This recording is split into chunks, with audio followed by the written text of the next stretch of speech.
Hello. We're going to start off today by pointing out that on a topic like this, where people already have assumptions and some cultural knowledge about the topic, it will be important to start off with a clean slate.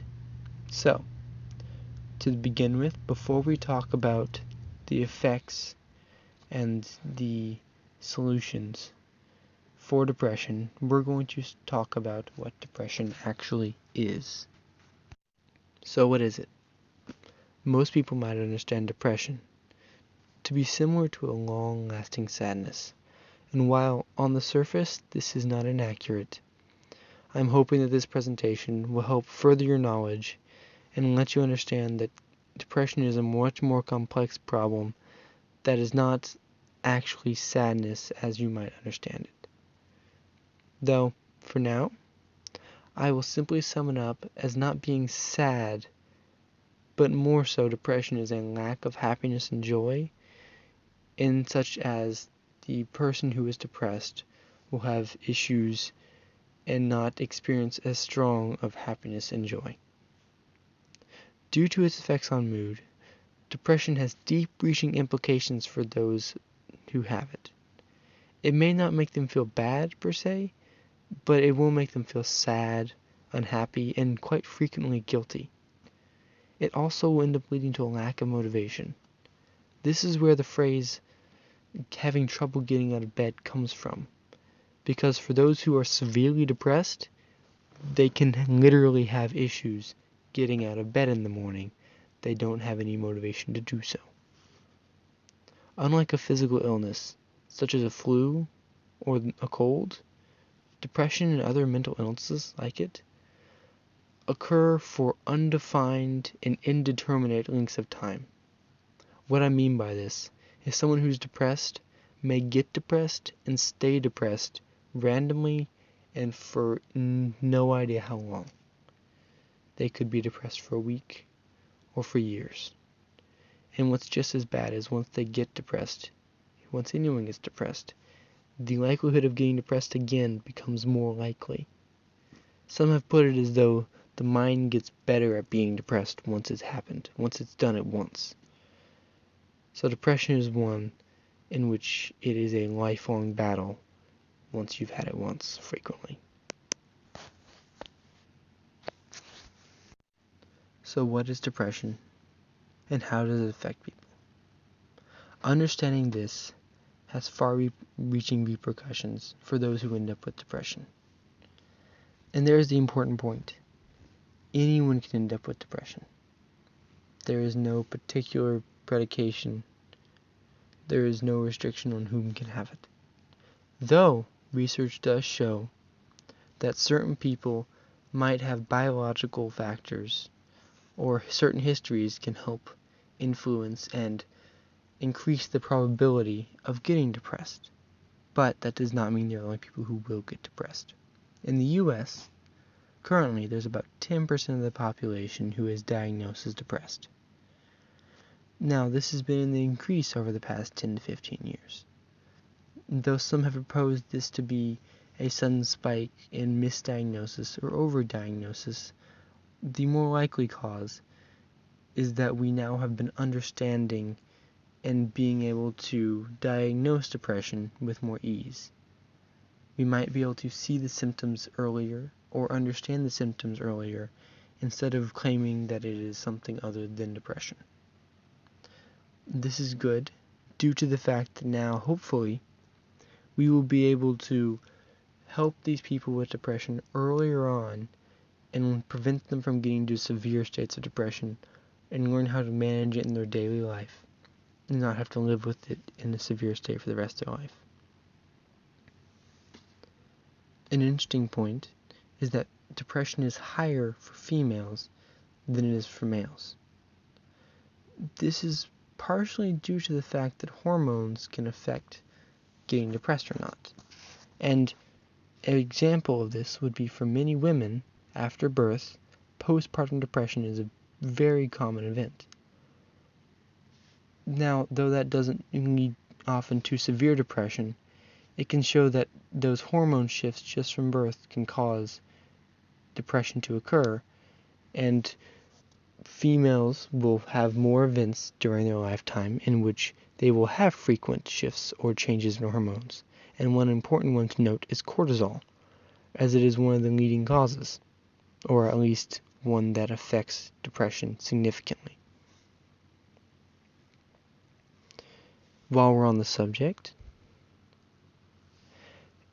depression affects every person differently, but there is 2 points, as I mentioned at the beginning, that affects everyone. First, the motivation. This can mean everything from having trouble wanting to go to work, which even someone who's not depressed could have, but someone who is depressed will feel even less of a desire to get motivated to do something they don't want to do, which could affect their job and their social life. But this could also affect their hobbies or eating. Things like that cause issues where they don't have drive to do anything at all, even things that they previously and probably still do enjoy. And that leads to the other point. Not enjoying things as much. Even though that they may still enjoy the idea or like watching certain movies, reading certain books, they won't get the same level of enjoyment.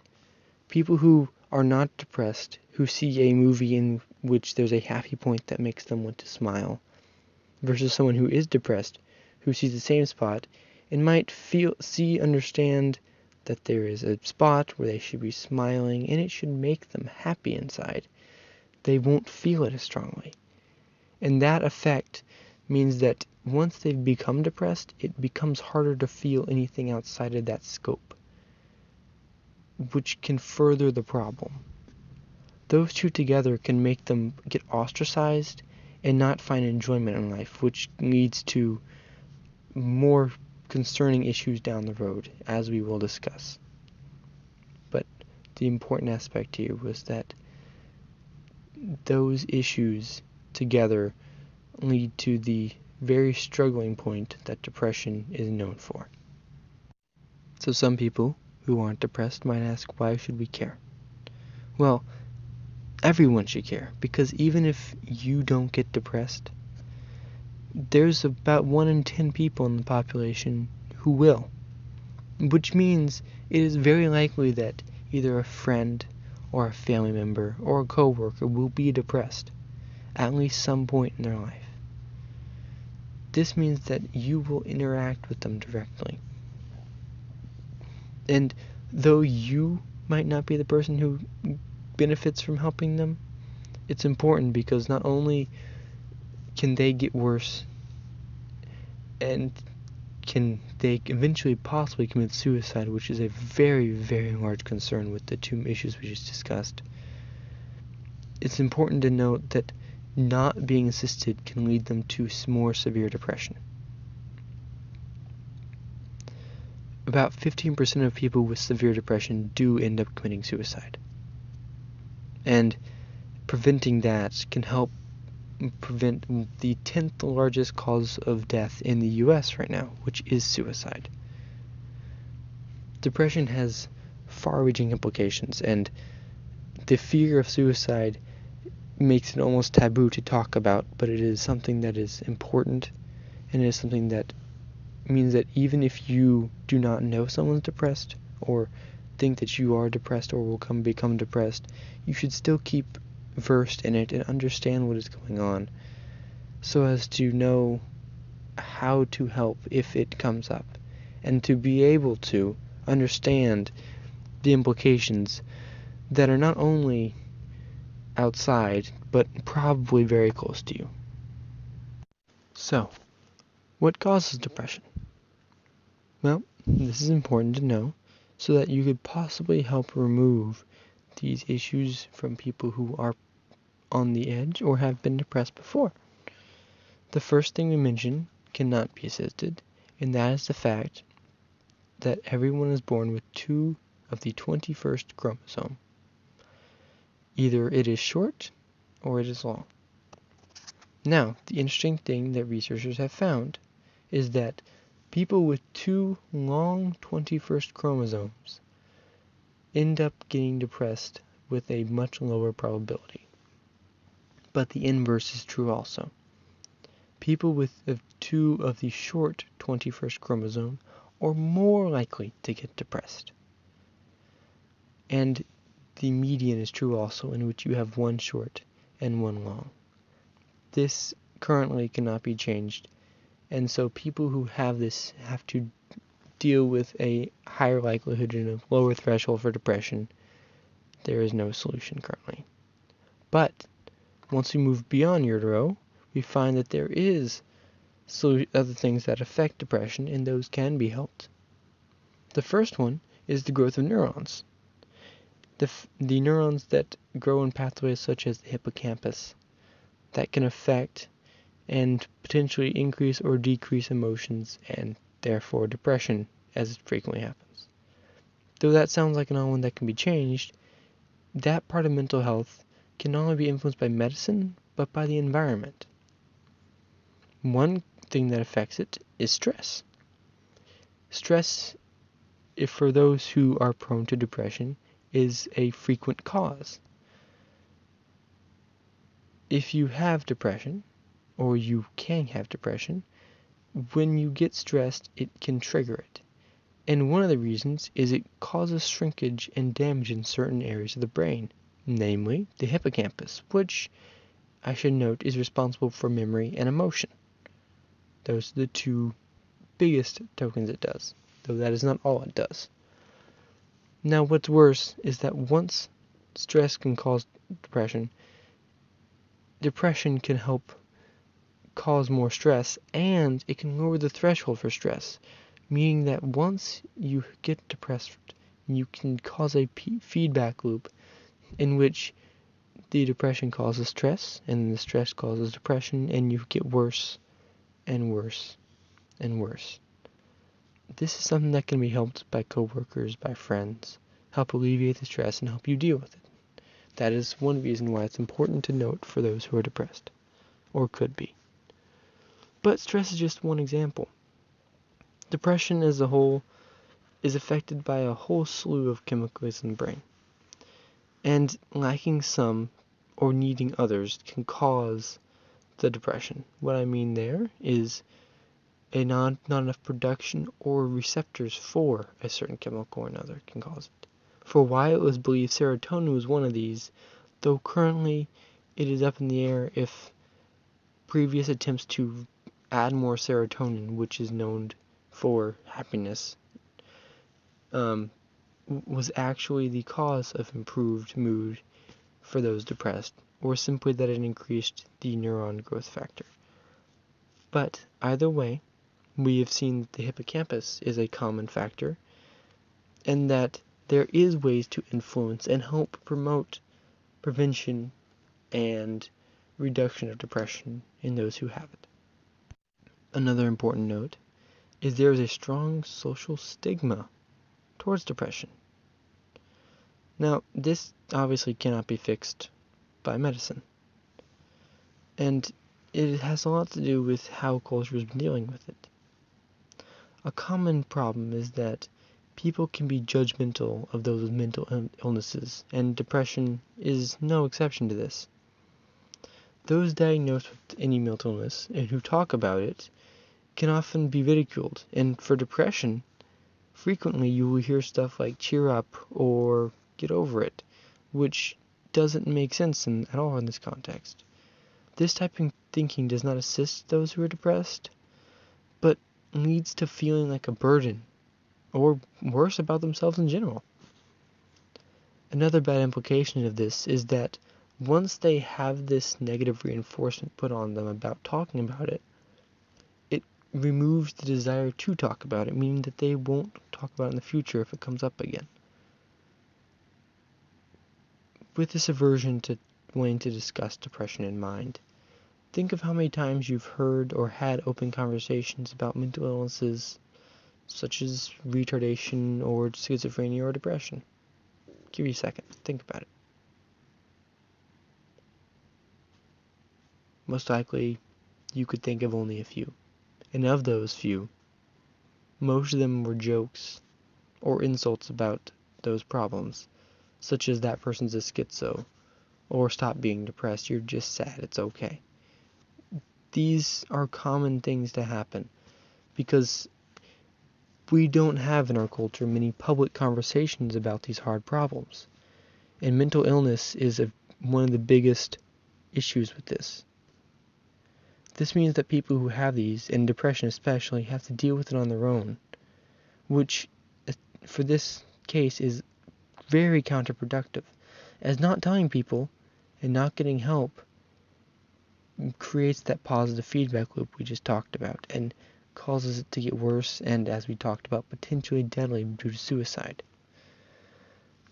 The final problem with this social stigmas is that those who are depressed, who do not reach out to professionals, and don't end up the butt of jokes, so people who are just kind of floating between, if they reach out, they could instead just be pitied.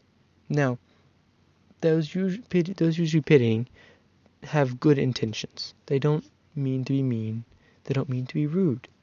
But what happens is it draws attention and they provide no assistance. And they end up making the person who's depressed usually feel worse or more guilty again about the depression.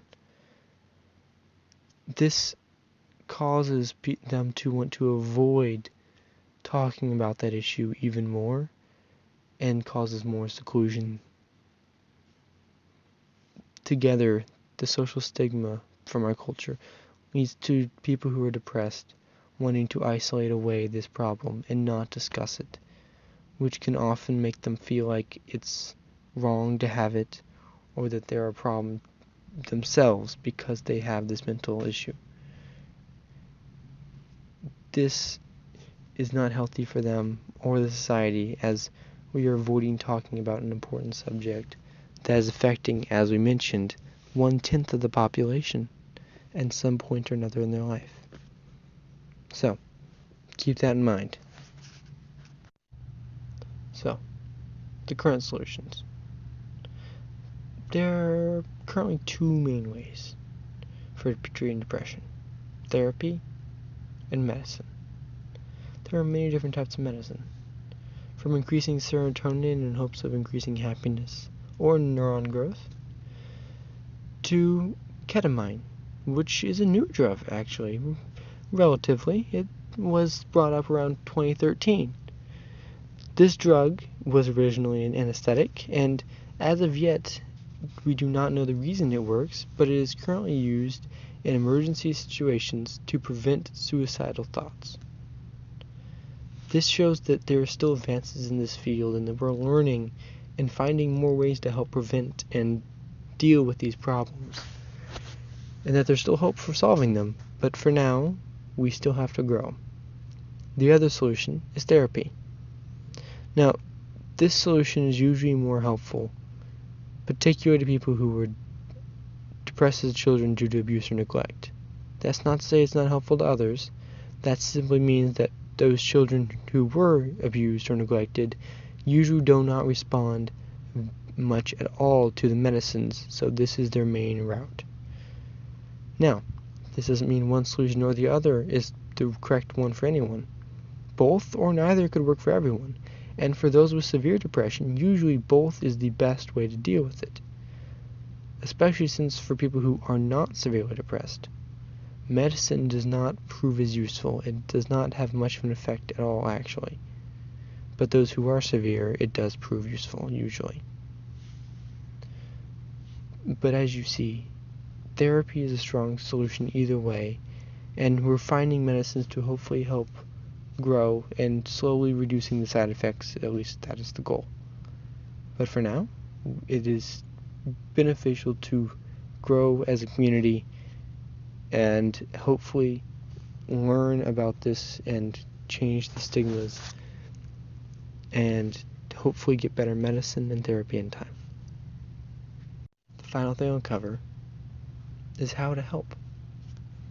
As you've seen, I've laced this whole presentation with discussions of how you can culturally or how you could therapeutically or medicinally point people in the right direction or try to help them yourself if that is the appropriate solution.